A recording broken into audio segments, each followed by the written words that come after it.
हाय दोस्तों, नमस्कार। कैसे हैं आप लोग? आशा करता हूँ आप और आपका परिवार कुशलता पूर्वक होगा। और जैसा कि हम सभी को पता है, जो लोग शेयर मार्केट में हैं और मैं भी हूँ और आप भी हो, और हम स्टॉक मार्केट में मतलब एक्टिव इन्वेस्टिंग करते हैं, इन्वेस्टमेंट करते हैं। तो एफआई जो 26 का Q2 है, उसके रिजल्ट आने अब शुरू होने वाले हैं।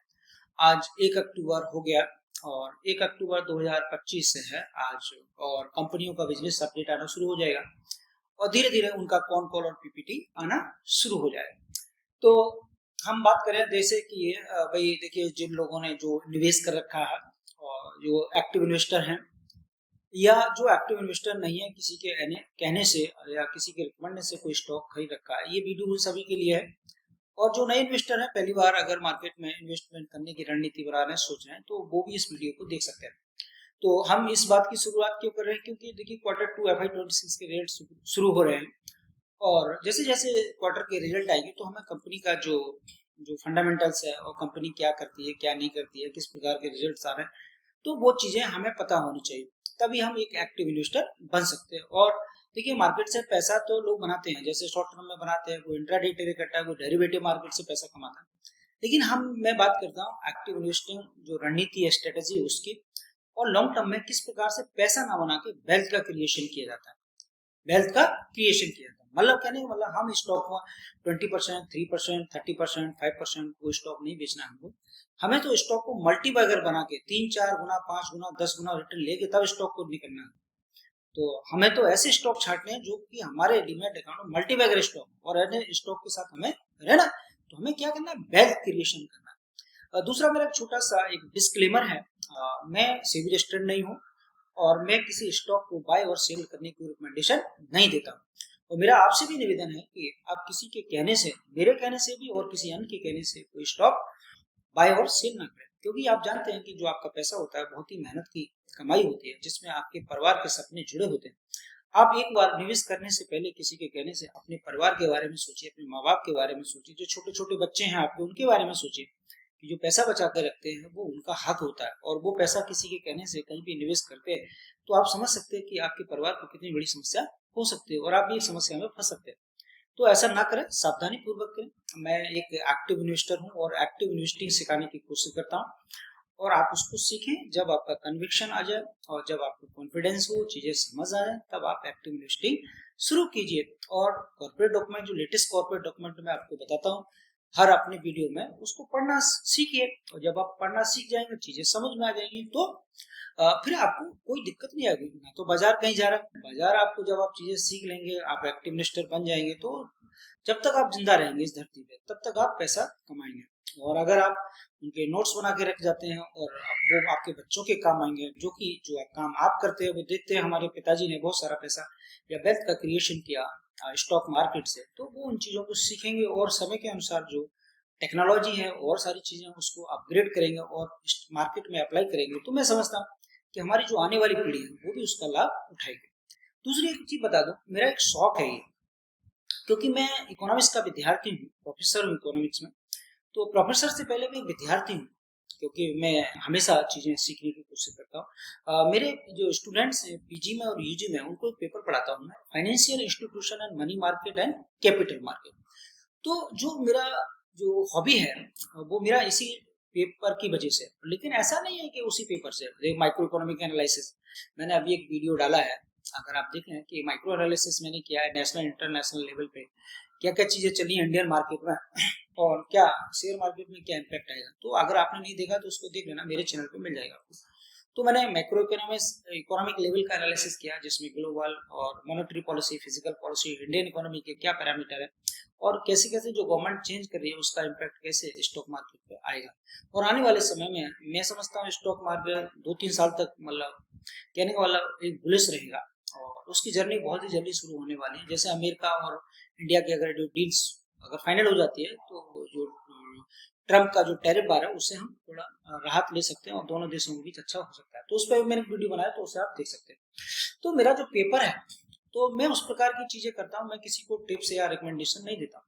क्योंकि जैसे आपने देखा होगा पुराने समय में जो टीचर हुआ करते थे वो क्या करते थे, आपने देखा होगा किसी पेड़ के नीचे एक चेयर डाली और स्टूडेंट को वही पढ़ाना शुरू कर दिया। तो मेरा एक छोटा सा वही प्रयास है क्योंकि ज़्यादा मैं हाई फाई टेक्नोलॉजी का इस्तेमाल नहीं करता, क्योंकि जो चीज़ें मुझे आती हैं, जो मैंने मतलब 10-15 साल में टीचिंग के साथ साथ सीखी हैं, और मुझे कुछ स्टॉक मार्केट ने भी सिखाया है, और तो जो चीज़ें मैंने सीखी हैं, मैं अपने देश के लोगों को, अपने ऑडियंस को, अपने स्टूडेंट को वो चीज़ें सिखाने की कोशिश करता हूँ। देखिए, बाजार में जितने संसाधन हैं उन पर सभी का हक है, लेकिन समस्या क्या होती है कि लोगों को पता नहीं होता, चीज़ें पता नहीं होती हैं, तो उससे वंचित रह जाते हैं और गुमराह हो जाते हैं। जैसे हिरन होता है, हिरन वाले की अगर बात करेंगे तो उसकी जो कस्तूरी होती है उसके मृग के, वो उसकी नाभि में होती है, और लेकिन वो सारे जंगल में घूमता रहता है।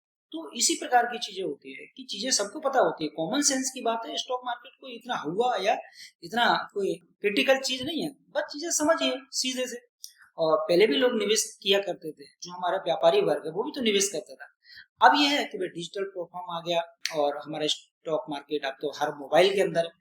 भाई मोबाइल जो स्मार्टफोन आ गया है, तो क्यों ना इससे हम टेक्नोलॉजी का, ऐप का और इसका फायदा उठाया जाए। तो मैं एक छोटा सा प्रयास है मेरा कि जो हमारे देश के लोग हैं, जो रिटेलर हैं, रिटेल इन्वेस्टर हैं, और वो एक एक्टिव इन्वेस्टर बने, और उससे बहुत ज्यादा मतलब वेल्थ क्रिएशन करें। देखिए, पैसा तो लोग कमाते हैं, पैसा इंट्राडे ट्रेड भी करते हैं, उससे भी पैसा कमाते हैं, स्विंग ट्रेड करते हैं, उससे भी पैसा कमाते हैं, और डेरिवेटिव मार्केट में पैसा कमाते हैं, चार्ट रेटिंग। तो लेकिन पैसा कमाते हैं तो कभी कभी चला भी जाता है, और उसमें तो इसमें मतलब रिस्क भी रहता है। तो दूसरी हम बात करते हैं, मैं जो बात करता हूँ वो एक्टिव इन्वेस्टिंग की बात करता हूँ। एक्टिव इन्वेस्टिंग का मतलब मेरा मेन पर्पस ये है कि एक्टिव इन्वेस्टिंग कैसे आनी चाहिए और किस प्रकार से करनी चाहिए। क्योंकि जब हम एक्टिव इन्वेस्टिंग के माध्यम से क्या करना चाहते हैं, हम पैसा नहीं बनाना चाहते, हम वेल्थ क्रिएशन करना चाहते हैं। मैंने कोई अगर सिक्योरिटी खरीदी अपने डीमेट अकाउंट में, और मैंने रिसर्च किया उसको, और उसके सारे पैरामीटर चेक किए, जो कि मैं आगे बात करूंगा कि क्या क्या हमें करना चाहिए। अगर हमने एक स्टॉक को, कंपनी को सर्च किया और उसको रिसर्च किया, रिसर्च करने के बाद हमें पता चला कि ये कंपनी आगे चल के बढ़िया बिजनेस कर सकती है, एक बढ़िया स्टोरी है, और ये वेल्थ क्रिएशन कर सकती है, तो वो स्टॉक मल्टीबैगर होगा, और 2 गुना, 4 गुना, 5 गुना जब होगा, तब उसे मुझे उसका फायदा मिलेगा और मेरी सोसाइटी को फायदा मिलेगा। तब उसको एक्टिव इन्वेस्टिंग कहते हैं, उसे कहते हैं वेल्थ क्रिएशन। जब वेल्थ क्रिएशन होगा तब आपको फायदा होगा। तो चीजें सीखने की जरूरत है, और सीख जाएंगे तो बिजनेस मार्केट कहीं नहीं भागा जाएगा, पहले आपको सीखने का प्रयास करना चाहिए। तो चलिए, हम बाकी जो छोटी मोटी बातें हुई तो उसको हम यहीं पे समाप्त करते हैं और आगे बात करते हैं। और जो Q2 FY26 के परिणाम आने वाले हैं, रिजल्ट आने वाला शुरू हो गए, और बिजनेस अपडेट आना शुरू है। तो अगर हमें मतलब हमारे 3 प्रकार के लोग हो सकते हैं, जो मुझे फॉलो कर रहे हैं वो एक्टिव इन्वेस्टर हैं, या जो पहले से किसी के कहने से स्टॉक बाई कर रखे हैं वो लोग हैं, और जो लोग नए लोग मुझे सुन रहे हैं, तो मेरा आपसे यही कहूंगा कि मेरे चैनल को आप सब्सक्राइब के लिए सब कर लीजिए, उसको सब्सक्राइब कर लीजिए और बेल आइकन को प्रेस करिए, जिससे कि आने वाले वीडियो जो भी आएंगे, जो स्टॉक एनालिसिस आएगा, वो आपको मिल सके, और जिससे कि जो चीजें आपकी और आसान हो सके। तो जब किसी स्टॉक को आप जब इस जर्नी पर निकल रहे हैं, तो हमें करना क्या चाहिए, मतलब आपको क्या करना। तो देखिए, जीवन में हमेशा ध्यान रखें, जो चीजें लंबे समय तक चलने वाली होती है, जिसे हम कहते हैं फ्यूचरिस्टिक सेक्टर्स, ऐसे सेक्टर, ऐसी कंपनियां जो भविष्य में बहुत लंबा पैसा कमाने वाली है। जैसे हम बात करें, जैसे हेल्थ की बात करें, हेल्थ एक ऐसा मुद्दा है, ऐसा सेक्टर है, इसमें कभी मंदी नहीं आ सकती, ये हमेशा फ्यूचरिस्टिक रहेगा और हमेशा रहेगा। दूसरी बात करते हैं जैसे एफएमसीजी हमेशा फ्यूचरिस्टिक सेक्टर है, और ये हमेशा रहेगा। दूसरा बात करते हैं टेक्नोलॉजी, जैसे इंफॉर्मेशन टेक्नोलॉजी की बात करें, हालांकि इंफॉर्मेशन टेक्नोलॉजी इस समय बंदा चल रहा है, लेकिन हमें बढ़िया कंपनी छाटेंगे तो वो आपको बताऊंगा मैं। तो इंफॉर्मेशन टेक्नोलॉजी क्या है, फ्यूचरिस्टिक सेक्टर है। जैसे एआई का आजकल बात करें, एआई जो आ गया है, आर्टिफिशियल इंटेलिजेंस, ये भी एक फ्यूचरिस्टिक सेक्टर है। एजुकेशन की बात करें तो ये भी एक फ्यूचरिस्टिक सेक्टर है। जैसे हम बात करें जो गारमेंट्स की, क्लोथिंग सेक्टर जो है, वो भी फ्यूचरिस्टिक सेक्टर है, क्योंकि जब तक ह्यूमन बीइंग रहेगा इस धरती पे, उसे कपड़े तो पहनने ही पहनने हैं। तो ऐसे और भी लॉट ऑफ चीजें, जैसे हम बात करें टेक्नोलॉजी की, जैसे मोबाइल है, कंप्यूटर है, लैपटॉप है, दुनिया की सारी चीजें, रेफ्रिजरेटर है, टीवी है, फ्रिज है, और बहुत सारे इंस्ट्रूमेंट है, ये सभी क्या कंपनियां, क्या फ्यूचरिस्टिक्स हैं, ये कभी बंद होने वाली नहीं है। बस टेक्नोलॉजी के साथ ये अपने आप को अपडेट करना पड़ेगा। तो देखिए, मैंने पहले बताया कि हमें ऐसी कंपनियां ट्रैक करनी है जो फ्यूचरिस्टिक सेक्टर हो, जो भविष्य में कभी बंद होने की संभावना ना हो। और दूसरा, जो हमें अगर हम बात करें, दूसरी चीज बात करें, जो बिजनेस मॉडल है उस कंपनी का, जो कंसेप्ट है कि उसका ज्योग्राफिकल एरिया क्या है, और उसका बिजनेस मॉडल क्या है, वो क्या किस प्रकार का प्रोडक्ट बनाती है, और उसके कंज्यूमर कौन कौन है, और बिजनेस कहाँ कहाँ करती है वो। तो किसी कंपनी का या किसी स्टॉक का हमें बिजनेस मॉडल समझना बहुत जरूरी है। अगर हमने बिजनेस मॉडल नहीं समझा, और जिसका मॉडल हमें समझ नहीं आ रहा, तो हम उसमें कैसे लंबे समय तक रह सकते हैं। तो हम एक एक्टिव इन्वेस्टर होकर उसको ट्रैक करेंगे तो लंबे समय तक उसमें कैसे रहेंगे। तो हमें बिजनेस समझ आना चाहिए। अगर बिजनेस समझ नहीं आता तो इस प्रकार के बिजनेस से आप दूर रहिए। और लॉट ऑफ बहुत सारी कंपनियां, 7-8 हजार कंपनियां इंडियन स्टॉक मार्केट पर लिस्टेड है। तो आप उनमें बहुत सारे फ्यूचर सेक्टर्स हैं, बढ़िया बढ़िया चीजें देखिए और उसको आइडेंटिफाई करें। तो एक तो ये बात हो गई। दूसरी बात करते हैं, हमें कंपनी का फंडामेंटल एनालिसिस करना चाहिए। फंडामेंटल का मतलब होता है कि किसी भी कंपनी का जब हम लेटेस्ट कॉर्पोरेट डॉक्यूमेंट पढ़ते हैं तो उसमें जो जिसे हम पीपीटी और कॉनकॉल होता है, मैं आगे बताऊंगा आपको कहाँ मिलता है। तो जो पीपीटी और कॉनकॉल है जो उसका लेटेस्ट डॉक्यूमेंट है, जैसे मैंने अभी बताया कि Q2 FY26 के जो बिजनेस अपडेट आना शुरू हो जाएंगे तो वो भी आपको पढ़ना चाहिए कि अभी से उसका अंदाजा लग जाता है कि बिजनेस किस प्रकार की तरफ जा रहा है। तो हमें जो देखिए, मैं बताऊं, कोई भी डेटा होता है कंपनियों के साथ हमें जो डेटा मिलता है वो दो प्रकार का डेटा मिलता है, क्वालिटेटिव डेटा और क्वांटिटेटिव डेटा। तो क्वांटिटेटिव डेटा क्या होता है, आंकड़ों में होता है, जो नंबर्स में होता है। हमें उस डेटा के आधार पर उसका फंडामेंटल एनालिसिस करना चाहिए। अब मैं आपको बताऊंगा फंडा एनालिसिस करने के लिए किस किस प्रकार के जो हमारी जो इनकम स्टेटमेंट होता है उसको हमें देखना चाहिए। इनकम स्टेटमेंट के माध्यम से हम डेटा का एनालिसिस कर सकते हैं कि कंपनी किस प्रकार की है और क्या परफॉर्मेंस करे। उसके जो पैरामीटर है मैं आगे डिस्कस करूंगा। तो हमें कहने वाला फंडामेंटल एनालिसिस करना चाहिए उस कंपनी का कि कंपनी के रिजल्ट और परिणाम किस प्रकार के आ रहे हैं। तो हम जो इन्वेस्टमेंट जो चेकलिस्ट है, मतलब इन्वेस्टमेंट करने के लिए, एक्टिव इन्वेस्टमेंट करने के लिए तो कुछ पैरामीटर्स होते हैं जो आपको इनकम स्टेटमेंट में मिल जाते हैं।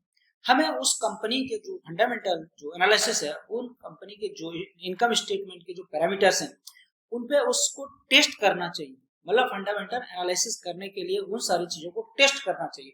मतलब उन पे अगर खरी उतरती है तभी वो कंपनी भविष्य में बढ़िया हो सकती है। और हमारे डीमेट अकाउंट में अगर रखते हैं हम उसे, या आप अपने डीमेट अकाउंट में रखते हैं तो उसमें वो लाभदायक हो सकती है। आगे आने वाले समय में वो आपको वेल्थ क्रिएशन करके दे सकते हैं। तो इन सारी चीजों को आपको देखना चाहिए। क्योंकि एक चीज और बता दूं, इस समय मार्केट में जो है कि बहुत सारा जो वॉलेटिलिटी है, और इसमें मैंने अभी एक वीडियो बनाया है, आप मेरे चैनल पर देख लेना कि किस वॉलेटिलिटी को किस प्रकार से हैंडल किया जाए और जो हमारे अंदर कॉमन सेंस होता है उसको, जो कॉमन सेंस को डेवलप किया जाए और अपनी आंखें और हार्ट बीट को कैसे ट्रेन करें कि अगर स्टॉक ऊपर नीचे चलता है। तो इस पे एक मेरा वीडियो अभी पड़ा हुआ है, आप उसको देख लीजिए मेरे चैनल पे। तो इसके लिए हमें ट्रेन होना चाहिए। तो अब वो मैं बताता हूँ कि जो इनकम स्टेटमेंट में जो पैरामीटर्स होते हैं, कौन कौन से इंडिकेटर्स होते हैं जिन्हें हमें देखना चाहिए। तो इनकम स्टेटमेंट मिलता कहाँ है, मैं आपको बता दूं। देखिए, सीधा सिंपल फंडा है, मैं डायरेक्ट सीधे काम की बात करता हूँ कि हमें गूगल में जाके स्क्रीनर टाइप करना, स्क्रीनर टाइप करना। जैसे स्क्रीनर टाइप करेंगे तो वहां खुल जाएगा। आपने गूगल आईडी, ईमेल आईडी के साथ उसको लिंक कर सकते हैं।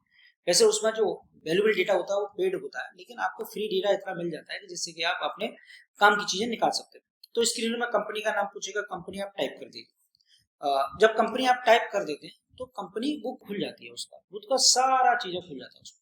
तो आपको राइट हैंड में क्या मिलता है, पीपीटी और कॉनकॉल मिलता है, और जो कॉनकॉल का जो रिकॉर्डिंग होता है वो भी रहता है। और जो लेफ्ट हैंड में जो ऊपर आता है जहाँ पे आपको बिजनेस का जो अपडेट है, कंपनी का अपडेट भी आता रहता है। तो आप आजकल जैसे भाई किसी का रिजल्ट नहीं आ रहा है तो उसका बिजनेस अपडेट आएगा। जैसे अभी आज 3 कंपनियों का पड़ा है डेटा, मैंने देखा था, टीवीएस मोटर्स का आ गया है, और एक साई स्किल कला मंदिर साड़ी है उसका आया है, और एक कंपनी को और आया, मैं आगे बताऊंगा उसको। तो वो वहां आपको सारी चीजें मिल जाती है। अब जब आप किसी का पीपीटी और कॉन कॉल जब आपका रिजल्ट आ जाए तो उसको देखना बहुत जरूरी है। उसमें सबसे पहले क्या देखना है, अब आपको ये कंफर्म हो गया कि आपको क्या मिलेगा, पीपीटी और कॉन कॉल मिलेगा। तो कॉन कॉल में डेटा कैसा होता है, जो इसमें क्वालिटेटिव और क्वांटिटेटिव और क्वालिटेटिव दोनों डेटा होता है, डिस्क्रिप्टिव टाइप का डेटा होता है, जिसमें मैनेजमेंट बताता है कि हम आगे क्या करने वाले हैं, तो इसमें बात करेंगे। तो सबसे पहले हमें क्या देखना चाहिए, उस कंपनी का पेस ऑफ सेल्स ग्रोथ देखना चाहिए। क्या देखना चाहिए, पेस ऑफ सेल्स ग्रोथ, मतलब कंपनी किस दर से ग्रोथ कर रही है। ये बात बहुत महत्वपूर्ण है। किसी कंपनी का अगर पेस ऑफ सेल्स ग्रोथ बढ़िया है, अगर डबल डिजिट में, तो बढ़िया माना जाता है। इस बात को ध्यान रखना। सबसे पहला इंडिकेटर जो पैरामीटर है, जब आप इनकम स्टेटमेंट पढ़ेंगे उसका, तो उसमें दिखाता है कि कंपनी किस दर से ग्रोथ कर रही है। तो दो प्रकार की ग्रोथ होती है, एक ईयर ऑन ईयर होती है, एक क्वार्टर एंड क्वार्टर होती है।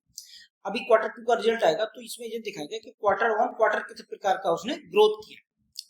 और FY20 जो Q1 FY26 का जो रिजल्ट आया था उसमें भी क्वार्टर एंड क्वार्टर रहता है, ईयर ऑन ईयर आता है।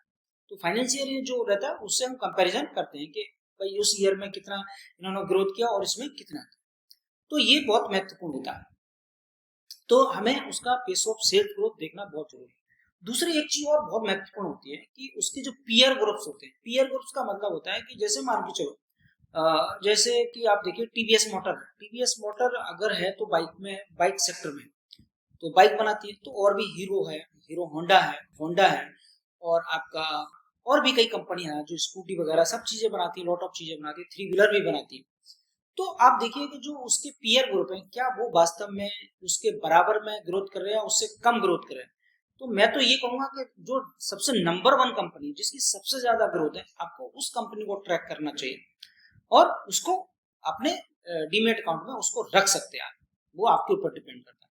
दूसरे नंबर पे अगर कोई कंपनी है तो उसको भी आप देख सकते हैं, क्योंकि अगर दो कंपनी आप अपने पोर्टफोलियो में रखेंगे एक ही सेक्टर की से, तो अगर एक नहीं चलती दूसरी चलेगी, तो ये दो कंपनियां रख सकते हैं, नंबर वन नंबर टू। तो आपका पेस ऑफ सेल्स ग्रोथ बहुत जरूरी होता है। अब इसमें अलग से अगर वीडियो देखना हो तो मेरे चैनल पे पड़ा हुआ है, उसमें वॉल्यूम ग्रोथ और वैल्यू ग्रोथ दोनों होना चाहिए, तब दोनों का कॉम्बिनेशन माना जाता है। तो ये बात होगी, पेस ऑफ सेल्स ग्रोथ आपका देखना बहुत जरूरी है, क्योंकि क्वार्टर टू के रिजल्ट आ रहा है। कोई भी स्टॉक को अगर आपने डीमेट अकाउंट में आगे फर्दर उसके साथ रहना है तब भी आपको चेक करना है, और अगर किसी के कहने से स्टॉक खरीद लिया तब भी उसको काटना है या नहीं काटना है ये आपका डिसीजन है, लेकिन इसको चेक कर लीजिए आप। और नया स्टॉक अगर खरीदना है आपको कोई अपने डीमेट अकाउंट में तब भी इसको चेक करना बहुत जरूरी है। तो दो चीजें हो गई, पेस ऑफ सेल्स ग्रोथ और पीयर ग्रुप की जो पेस ऑफ सेल्स ग्रोथ है उसको जरूर ट्रैक कीजिए, क्योंकि कंपैरिजन तो उसी से करेंगे, क्योंकि मार्केट कैप जो है, मार्केट में सबसे ज्यादा हिस्सेदारी कौन कमा रहा है, जो नंबर वन कंपनी होगी ग्रोथ में वही तो करेगी। और उसी के पास, और मार्केट में एक नियम है कि जो कंपनी या जो स्टॉक सबसे ज्यादा जिसका पेस ऑफ सेल्स ग्रोथ होता है, तो जितना पैसा होता है इन्वेस्टर, एक्टिव इन्वेस्टर का सारा पैसा उस कंपनी में आना शुरू हो जाता है। जिसमें सेल्स और ग्रोथ नहीं होती वहां से लोग पैसा निकाल लेते हैं, और जब ग्रोथ वाली कंपनी होती है उसमें पैसा लगाते हैं। तो ये बात होगी जहां तक आपको समझ में आ गई। दूसरी बात करते हैं ऑपरेटिंग मार्जिन की, मतलब मार्जिन या ऑपरेटिंग लेवरेज। तो जो मार्जिन होते हैं, इबिटा मार्जिन हो गया, पैट मार्जिन, तो पैट मार्जिन बहुत महत्वपूर्ण है। अगर पैट मार्जिन कंपनी में आए तो इसका एक बढ़िया साइन होता है। जैसे हम इसमें एक चीज और बता दें आपको मार्जिन में, कि एक होता है मिनिमम कॉस्ट और मैक्सिमम आउटपुट। तो यदि मान के चलिए किसी कंपनी का जो पैट मार्जिन है वो पेस ऑफ सेल्स ग्रोथ से ज्यादा है, कहने का मतलब फॉर एग्जांपल समझिए, अगर किसी कंपनी का जो जैसे मानिए किसी का पेस ऑफ सेल्स ग्रोथ मान लो चलो 30% है, और यदि उसका पेट मार्जिन 50% है, तो इस प्रकार की कंपनी को क्या हुआ, इनको ऑपरेटिंग लेवरेज मिला, इनका जो मार्जिन है पेस ऑफ सेल्स ग्रोथ उससे ज्यादा।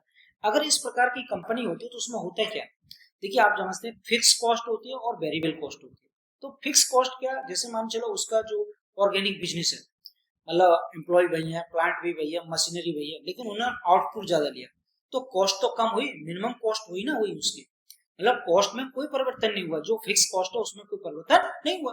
वेरिएबल कॉस्ट बढ़ी तो उत्पादन बढ़ा, तो उससे हुआ क्या, उनका जो जो प्रोडक्शन कॉस्ट है वो कम थी, मतलब जो फिक्स कॉस्ट है वो कम, मतलब जितनी थी उतनी, लेकिन आउटपुट ज्यादा हुआ, तो मिनिमम कॉस्ट हुई और प्रोडक्शन मैक्सिमम। तो इसकी वजह से कंपनी को क्या मिलता है, ऑपरेटिंग लेवरेज मिल जाता है। ऑपरेटिंग लेवरेज मिल जाता है तो क्या होता है कि उसका पेट मार्जिन सेल्स ग्रोथ से ज्यादा हो जाता है। इस प्रकार के स्टॉक हमेशा भविष्य में मल्टीबैगर स्टॉक बनते हैं, और हमें इसी प्रकार के स्टॉक को छांटना चाहिए आपको। अगर देखिए बहुत सारी कंपनियां, तो हमें तो बढ़िया चीज छांटनी है ना, तो बढ़िया चीज अगर छांटेंगे और ट्रैक करेंगे तो आइडेंटिफाई करेंगे तो वो उससे आपको फायदा हो सकता है। और तीसरी बात करते हैं टर्न ऑन बिजनेस की। टर्न ऑन बिजनेस क्या होता है कि कोई कंपनी लॉस मेकिंग कंपनी और वो धीरे धीरे प्रॉफिट में आ जाती है, तो ये भी आप इसमें जो रिजल्ट आने वाले हैं इसमें ट्रैक कर सकते हैं। ऐसी बहुत सारी कंपनियां हैं जो टर्न ऑन फेज से गुजर रही हैं। तो उसमें जैसे वीआईपी क्लॉथिंग है, पीसी ज्वेलर्स है, एमरेल्ड फाइनेंस है, और आपका देखिए ये देखिए हम क्या करें,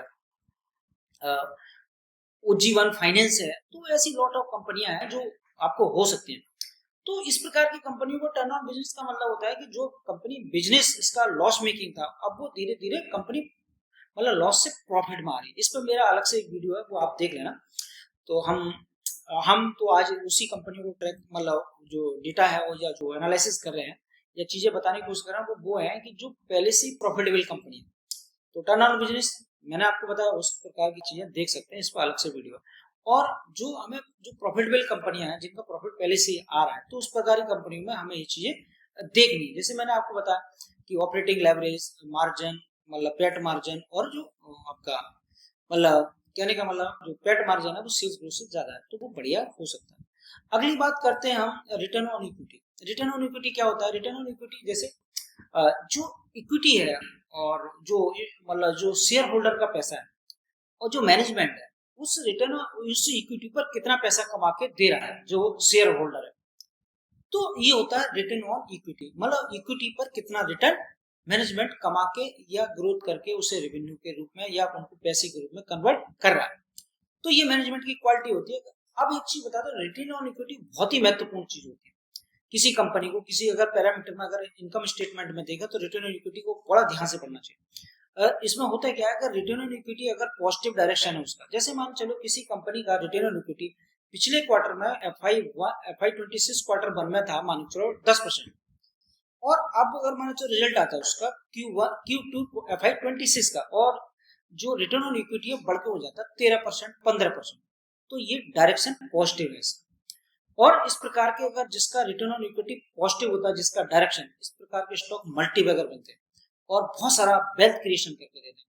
दूसरी चीज समझ लीजिए कि यदि कंपनी का रिटर्न ऑन इक्विटी 10 था और वो Q2 FY26 में घट के क्या हो जाता है 8% हो जाता है, इसका मतलब कि वो कंपनी सही नहीं है और पेस ऑफ सेल्स ग्रोथ की फिर उसका कोई मायने नहीं होता। तो कहने वाला, अगर देखिए सीधी बात है कि पेस ऑफ सेल्स ग्रोथ है तो चीजें अपने आप ही अपडेट हो जाएंगी। सबसे पहला कंपनी का जो पैरामीटर है वो पेस ऑफ सेल्स ग्रोथ है। अगर किसी company pace of sales growth तो बाकी चीजें पॉजिटिव हो सकती है, मतलब संभावना है, अगर उसमें और कोई प्रॉब्लम नहीं है बिजनेस में। तो रिटर्न इक्विटी बहुत महत्वपूर्ण चीज होती है, इसे बड़ा केयरफुली हमें उसका जो इनकम स्टेटमेंट है उसको पढ़ना चाहिए। अब आती है दूसरी एक जो अगली महत्वपूर्ण बात आती है कि देखिए, अगर मार्केट कैप कोई कंपनी है, उसे मार्केट जो साइज है उसको कैप्चर करना है, मार्केट में ज्यादा हिस्सेदारी बनानी है या अपना माल ज्यादा बेचना है, तो कैपेक्स और एक्सपेंशन करना पड़ेगा। जैसे कोई कंपनी है तो कंपनी दो तरह की चीजें करती है, एक तो प्लांट होता है उनके पास, एक फैक्ट्री है, दो फैक्ट्री है, चार फैक्ट्री है, तो नया प्लांट लगाते हैं। जैसे हॉस्पिटल है, एक हॉस्पिटल, दो हॉस्पिटल, तीन हॉस्पिटल, मतलब नए नए हॉस्पिटल खोल रहे हैं और उनको पूरा कर रहे हैं।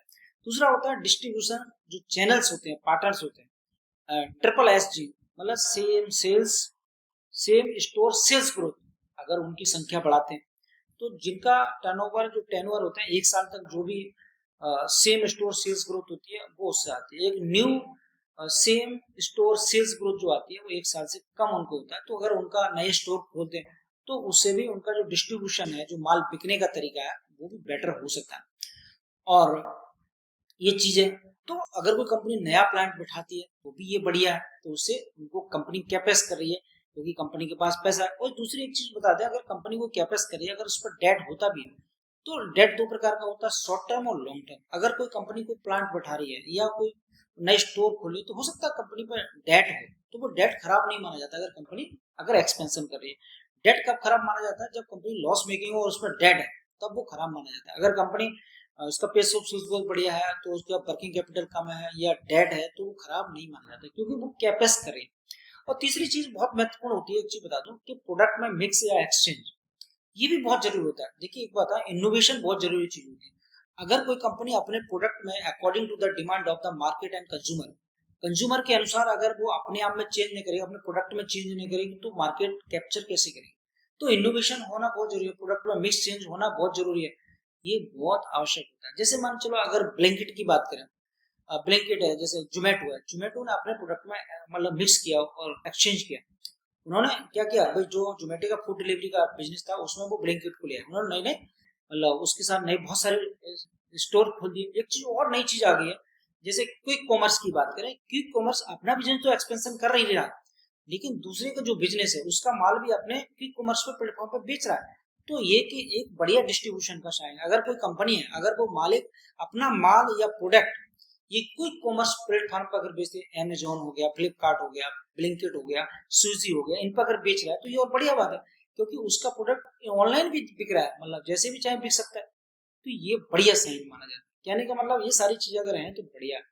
और सबसे महत्वपूर्ण जो चीज आती है वो आती है मैनेजमेंट का गाइडेंस। मैनेजमेंट का गाइडेंस बहुत ही महत्वपूर्ण होता है। मैनेजमेंट जितना काबिल होगा, जितना उसके पास एक्सपीरियंस होगा, जितना क्वालिफाइड होगा, बढ़िया जो मैनेजमेंट के स्कूल है वहां से पढ़ा हुआ होगा, तो वो मैनेजमेंट बहुत ही बढ़िया होता है। और जो मैनेजमेंट जैसा बोलता है वैसा उसको एक्सिक्यूट करता है, तो वो मैनेजमेंट बहुत काबिल मानेगा। अगर कोई मैनेजमेंट ऐसा है जो कम पढ़ा लिखा है, उसके परिवार का पैतृक मैनेजमेंट है, तो पैतृक मैनेजमेंट बढ़िया नहीं होता, क्योंकि उसमें वो बाइस होते हैं और वो उसमें ऐसे लोगों को भी रख लेते हैं जो बिल्कुल मतलब बेकार टाइप के होते हैं और नाम मात्र के होते हैं, दूसरा लोग बिजनेस टाइप चलाते हैं। तो ऐसे वो पीढ़ी दर पीढ़ी आ जाते हैं। तो इस प्रकार के लोगों पे कम भरोसा करना चाहिए। तो मैनेजमेंट हमेशा बढ़िया होना चाहिए और मैनेजमेंट जो कहता है वो उसको एक्सिक्यूट करे, तो वो मैनेजमेंट बहुत ही काबिल माना जाता है। और मैनेजमेंट की जो कमेंट्री होती है, मैं आपको बता दूं, मैनेजमेंट का जो गाइडेंस होता है वो आपको कॉन कॉल के जो ट्रांसक्रिप्ट होती है उसमें मिलता है, जब क्वेश्चन आंसर करते हैं हम लोग उससे। जी हाँ, जो शेयर होल्डर में बैठे हैं और जो कंपनी, देखिए आप अगर किसी कंपनी का शेयर को होल्ड करते हैं अपने डीमैट अकाउंट, तो आपको राइट है, आप कंपनी के सीईओ को मेल भी कर सकते हैं, डीएम भी कर सकते हैं, और कंपनी के कॉन कॉल में आप उससे क्वेश्चन भी पूछ सकते हैं कि आपकी कंपनी का फ्यूचर प्लान क्या है, और कंपनी जिस एबिटा मार्जिन कैसे बढ़ाएगी, पेट मार्जिन कैसे बढ़ाएगी, आपके अगले साल में क्वार्टर में ग्रोथ रेट क्या होगी, और आप कैपेक्स कर रहे हैं नहीं कर रहे हैं। तो ये सारी चीजें आप पूछ सकते हो, कोई ऐसी दिक्कत नहीं। तो हमारे और कंपनी के बीच में कौन होना, केवल इन्वेस्टर होना चाहिए और कंपनी का मैनेजमेंट होना, तीसरा आदमी बीच में नहीं होना चाहिए। जैसे मैं आपसे बात कर रहा हूँ तो मैं सिखाने की कोशिश कर रहा हूँ, मैं आपसे ये नहीं कह रहा कि आप मेरे कहने से स्टॉक खरीदो, और ना मैं रिकमेंड करता हूँ। मैंने चीजें आपको सिखा दी, आपने कौन कॉल पढ़ा, पीपीटी पढ़ा, उसके बाद क्या करा आपने, आपने वो स्टॉक अपने डीमैट अकाउंट में रखा, और फिर उसमें कोई प्रॉब्लम है या बढ़िया कर रहा है नहीं करने वाला है, तो आप सीधे कंपनी से बात करिए, कंपनी को कॉल कॉल में सवाल पूछिए, कोई दिक्कत नहीं है, आप लाइव रहिए, कोई दिक्कत नहीं। तो कहने का मतलब जो एक्टिव इन्वेस्टर है और जो कंपनी का मैनेजमेंट है उसके बीच में कोई तीसरा आदमी नहीं होना चाहिए। और पैसा आपका क्यों होना चाहिए भाई, चीजें हम सीखने के लिए किताबें पढ़ते ही नहीं पढ़ते, तो किताब तो हमारी थर्ड चीज होगी, हमारा टीचर पढ़ाता नहीं पढ़ाता, लेकिन टीचर के कहने थोड़ी हम काम करते हैं। तो उसी प्रकार से मुझे एज ए टीचर मान लीजिए, मैं आपको चीजें सिखाने की कोशिश कर रहा हूँ, मैं लेकिन किसी चीज को रिकमेंड नहीं कर रहा हूँ। और अगर मैं बाय द वे करता भी हूँ तो आपको मेरी बात को, मेरे कहने से स्टॉक और किसी शेयर को बाय नहीं करना है। और मैं पहले तो करता ही नहीं, मैंने आपको बताया मैं अभी सेबी रजिस्टर्ड नहीं हूं, तो मैं किसी स्टॉक को सेल और बाय करने की सलाह नहीं देता हूं। और आपसे भी कहता हूं किसी स्टॉक को किसी के कहने से, मेरे कहने से स्टॉक को बाय और सेल ना करें। तो कंपनी और एक्टिव इन्वेस्टर के बीच में कोई तीसरा बंदा नहीं होना चाहिए, सीधा मैनेजमेंट और एक्टिव इन्वेस्टर। क्योंकि आप जब किसी कंपनी को, इक्विटी को अपने डीमैट अकाउंट में रख लेते हैं, आप उस कंपनी के शेयर होल्डर हैं, आप मालिक हैं उसके, उतनी हिस्सेदारी आपकी, तो आपको राइट बनता है कि आपका जो मैनेजमेंट है वो क्या करे, आप उससे सवाल पूछ सकते हो। तो इसमें क्या क्या देखना होता है, एक ग्रोथ किस प्रकार का गाइडेंस होता है, एक तो होता है सेल्स ग्रोथ बढ़ाने का जो गाइडेंस देता है, कौन देता है, मैनेजमेंट के बताता है कि भाई हमने इस बार जो 30% से ग्रोथ किया और आने वाले क्वार्टर में हम 40% से ग्रोथ करेंगे, 50 से ग्रोथ करेंगे। तो इस प्रकार का गाइडेंस है तो बढ़िया माना जाता है। दूसरा वो कहते हैं कैपेक्स से संबंधित, कि हम आने वाले समय में कैपेक्स करेंगे या नए जो सेम स्टोर सेल्स है वो खुलेंगे, तो अपने डिस्ट्रीब्यूटर सिस्टम को सही करेंगे। तो इस प्रकार का गाइडेंस कैपेक्स वाला बढ़िया माना जाता है। दूसरा होता है कि हम जो मार्जिन है, हम मार्जिन को बढ़ाएंगे, जैसे हमारे पेट मार्जिन को और बढ़ाएंगे, इबिटा मार्जिन बढ़ाएंगे। तो अगर मार्जिन बढ़ाने की बात करते हैं, इस प्रकार का गाइडेंस देते हैं, आप कहते हैं कि मैं जो इस क्वार्टर में जो पेट मार्जिन है, जैसे क्वार्टर 1 FY26 में जो पेट मार्जिन आया, तो मैंने तो किसी का था भाई 40%, तो उन्होंने अगले क्वार्टर में हम इसको 50% तक ले जाएंगे, हो सकता है डबल कर दें। तो इस प्रकार की अगर कमेंट्री होती है कॉन कॉल में, तो वो मैनेजमेंट बहुत बढ़िया माना जाता है। और अगर वो इसको कहता है और अगले क्वार्टर में उसको एक्सिक्यूट करता है, तो दैट इज द एक्सीलेंट, मतलब सो फॉर गुड। तो और ये बढ़िया हो सकता है अगर इस प्रकार की कंपनी है। तो जो मैंने आपको बताई इतनी चीजों पर अगर कोई कंपनी खरी उतरती है, तो अब आप उस स्टॉक के साथ रह सकते हैं। कहने का मतलब अगर कोई स्टॉक आपके डीमैट अकाउंट में और उसका रिजल्ट आपने पढ़ा और देखा, तो आप उस स्टॉक को लंबे समय तक होल्ड कर सकते हैं, मतलब अगले क्वार्टर तक। और यदि आपने किसी के कहने से स्टॉक खरीद लिया है और वो कंपनी का बढ़िया रिजल्ट आया तब भी होल्ड कर सकते हो। और अगर नए कस्टमर हैं या नए आप बायर हैं, नए एक्टिव इन्वेस्टर हैं, तब भी आप उसको, अगर कोई कंपनी खराब करती है, रिजल्ट खराब आता है, उसका पेस ऑफ सेल्स को खराब हो जाता है, पेट मार्जिन गिर जाता है, मैनेजमेंट का गाइडेंस जो होता है घटिया होता है, जो उन्होंने पिछले क्वार्टर में प्रॉमिस किया वो उसको पूरा नहीं करते, तो ऐसे स्टॉक के साथ नहीं रहना। वो कितना ही पैसा बना के दिया, कितनी बढ़िया कंपनी, तो उसके साथ नहीं रहना है। सेल बटन आपके पास है, अपनी पूंजी को बचाइए और कोई बढ़िया स्टॉक को जो आपने ट्रैक करा है उसमें आप उसके साथ रहिए और बढ़िया वेल्थ क्रिएशन करिए। तो मेरा कहने का मतलब है कि जो चीजें मैंने आपको समझाई और जो सिखाने की कोशिश किया है मैंने, उसको आप टेस्ट करिए और क्वार्टर जो 2 के रिजल्ट है FY26 के, उनमें बिजनेस को अपडेट उसका देखते रहिए। अभी 3 कंपनियों के बिजनेस अपडेट आए हैं जो Q2 FY26 में। एक आया टीवीएस मोटर का। तो Q1 में टीवीएस मोटर का रिजल्ट काफी बढ़िया था, जितना पीयर ग्रोथ था उसमें सबसे हाईएस्ट था। इसका इंडिया में तो ग्रोथ है ही सबसे ज्यादा, जो अफ्रीकन कंट्रीज है उसमें भी जो काफी माल बेचता है अपना, क्योंकि इसके कंपैरिजन में देखें जो बाकी जो बाइक्स हैं उनके बाइक में इसका प्राइस कम है और इंजन भी बहुत बढ़िया है, तो इसमें कोई दो राय नहीं है। और तो इन्होंने जो इस क्वार्टर में जो ग्रोथ का अभी देखिए, एक बार बताया, अभी फाइनल डिसीजन नहीं कर सकते हैं, क्योंकि जो इनका भी जब तक इनकम स्टेटमेंट नहीं आएगा तब तक कैसे पता चलेगा, तो वो तो पीपीटी में मिलेगा। तो अभी जो बिजनेस अपडेट दे दिया है हमें, तो इनका जो पेस ऑफ सेल्स 22% है क्वार्टर एंड क्वार्टर, तो बढ़िया है, कोई दिक्कत नहीं। बढ़िया है इसलिए क्योंकि पिछले वाले क्वार्टर से इनका कम है, और इनका जो सितंबर महीने में जो क्वार्टर में इनका जो ग्रोथ हुआ है बाइक का सेल का, वो 12% है मंथली, तो वो कम है। अगर जुलाई में अच्छा हुआ था, लेकिन इसमें सितंबर में कम हुआ है।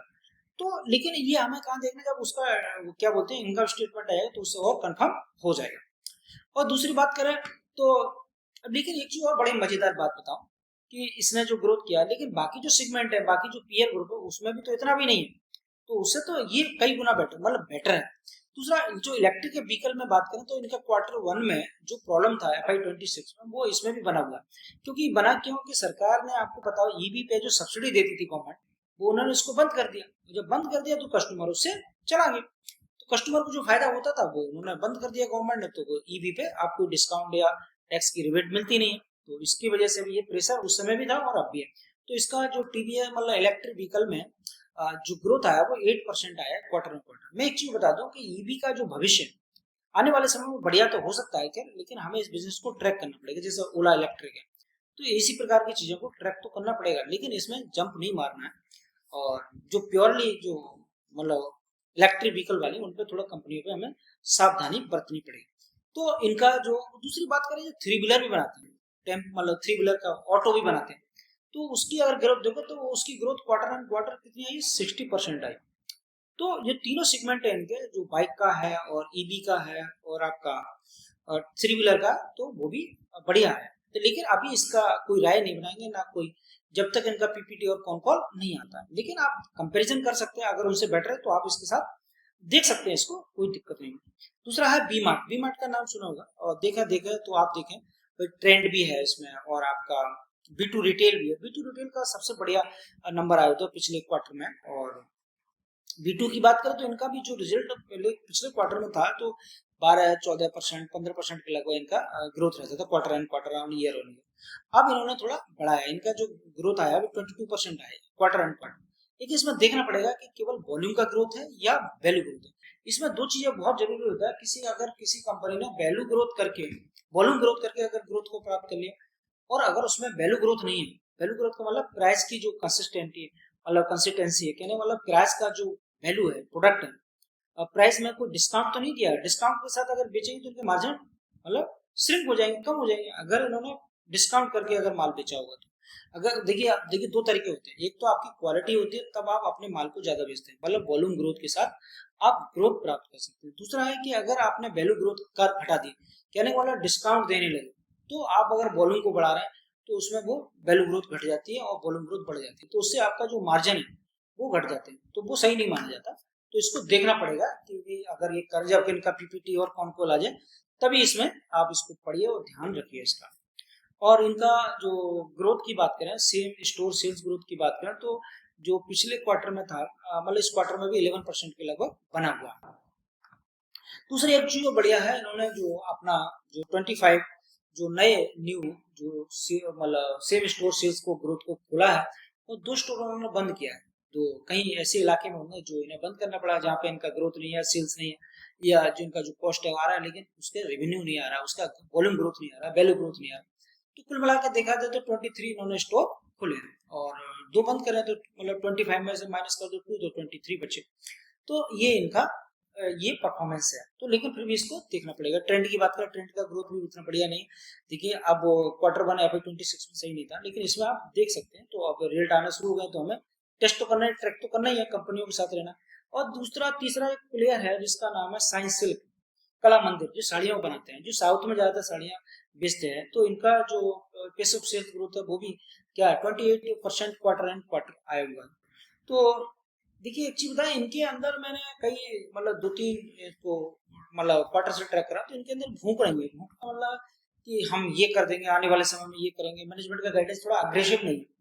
तो इसको देखना पड़ेगा, क्योंकि और भी बहुत सारे गारमेंट सेक्टर में बहुत सारी कंपनियां, तो इसका बिजनेस अपडेट है, इसलिए मैंने आपको बता दिया। इसकी अगर हम बात करें तो इन्होंने जो क्वार्टर 2 में जो नए सेल्स ग्रोथ, जो सेम स्टोर सेल्स ग्रोथ जो है इनका, वो 5 इन्होंने स्टोर नहीं खोले, और आने वाले समय में और भी खोलेंगे। जो तो इनका इस समय जो 74 इनका जो है, इनका जो स्टोर मतलब सेल्स ग्रोथ जो स्टोर है, मतलब स्टोर जो इनके हैं वो 74 है। अब 79 हो जाए, 5 के बाद 5 और खुलेंगे, तो कुल मिला के इनका भविष्य में प्लान है कि हम आने वाले समय में पूरे जो फाइनेंशियल ईयर है उसमें 85 के लगभग हम अपने जो सेल्स स्टोर है वो खोल दें। तो ये पॉजिटिव साइन है, लेकिन इसका कॉन कॉल और पीपीटी जब आ जाएगा तभी इसको देखा जाएगा। ये इनका बिजनेस अपडेट है। तो देखिए, अब वीडियो थोड़ा लंबा हो गया है, और मैं आपको बता दूं, देखिए चीजें अगर सीखनी होती है थोड़ा, चीजें अगर किसी टीचर का लेक्चर होता है तो वो देखिए 40 मिनट का लेक्चर तो होता है। अब तो सरकार ने न्यू एजुकेशन पॉलिसी में लेक्चर को 1 आवर का कर दिया। जब हमें कोई चीज सीखनी है तो कम से कम 1 आवर, या वीडियो थोड़ा लंबा तो हो जाता है। अभी शॉर्ट में क्या समझा सकते हैं, शॉर्ट में तो शॉर्ट का ज्ञान तो शॉर्ट की तरह होता है, और बहुत इधर सुना इधर निकल गया, चीजें समझ में नहीं आई तो क्या फायदा, ना तो मेरे पढ़ाने का फायदा ना आपके पढ़ने का फायदा। तो थोड़ा पेशेंस रखिए और चीजों को सीखने की कोशिश करिए, तो मेरा प्रयास ये रहता है। और दूसरा, मेरा फिर से मैं डिस्क्लेमर देता हूँ कि मेरे कहने से किसी कोई स्टॉक बाय और सेल ना करें, और ना ही किसी और के कहने से स्टॉक को बाय और सेल करें, क्योंकि आपकी मेहनत का पैसा होता है, और इसे बचा के रखना और सही जगह निवेश करना है, जिसपे अपने बच्चों का अधिकार है आपके, और आपके ऊपर परिवार की जिम्मेदारी है। पैसा सही से इस्तेमाल करें और सही से निवेश करें, सही जगह निवेश करें, जिससे कि वेल्थ क्रिएशन हो, आने वाले समय में आपको फायदा हो। तो इसी के साथ बात खत्म करते हैं। आशा करता हूँ आपको मेरा वीडियो अच्छा लगा होगा। अगर अच्छा लगे तो चैनल को सब्सक्राइब कीजिए, बेल आइकन को दबाइए, जिससे कि आने वाले समय में आपको और नई अपडेट वीडियो मिल सके। मैं एक चीज बता दूं, मेरा जो वीडियो है डेली आएगा, आपको शाम को 7 बजे आपको मिलेगा हर हालत में। पूरा प्रयास करूंगा, अगर कोई समस्या नहीं आती तो इसी के साथ बात खत्म करते हैं। जय हिंद, जय भारत।